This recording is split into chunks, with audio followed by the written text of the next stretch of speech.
मित्रों नमस्कार, शुभ प्रभात। मित्रों, एक प्रसंग, पौराणिक प्रसंग हो चाहे ऐतिहासिक प्रसंग हो, महापुरुषों की जीवन की कुछ प्रसंग हो, संस्मरण हो, हमें बड़ी प्रेरणा देते हैं। गुरु शिष्य को लेकर एक प्रसंग मुझे याद आता है। महाभारत में गुरु द्रोणाचार्य जी को सेनापति नियुक्त किया कौरवों ने और युद्ध प्रारंभ हुआ। और द्रोणाचार्य ने पहले दिन का युद्ध बड़ी वीरता से लड़ा, लेकिन विजय श्री अर्जुन के हाथ रही।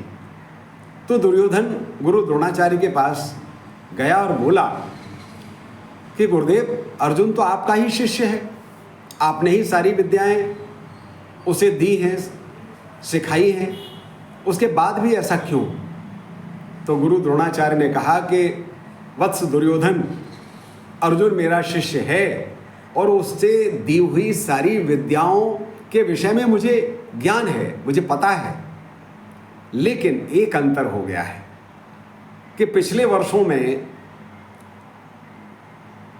मैं सुविधा भोगी रहा हूं, तुम्हारे यहां राजसी सुख भोग में रहा हूं, और अर्जुन ने विपत्तियों का सामना किया है, कष्ट उठाए हैं।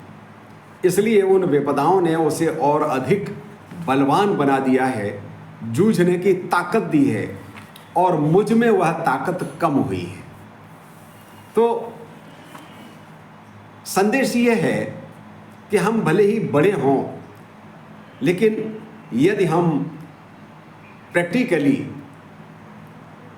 व्यावहारिक धरातल पर अगर पीछे रह जाते हैं तो हमारी शक्तियां कहीं न कहीं क्षीण होती हैं, और जो संघर्ष में उन विद्याओं का उपयोग करता रहता है वह और धारदार बनता है, पैना बनता है। दुख, अज्ञे जी ने लिखा है, दुख सबको मांझता है, पैना बनाता है। इसलिए विपदाओं से, संघर्ष से घबराना नहीं है, बल्कि वह हमारा शिक्षक होता है, व्यावहारिक शिक्षा देता है।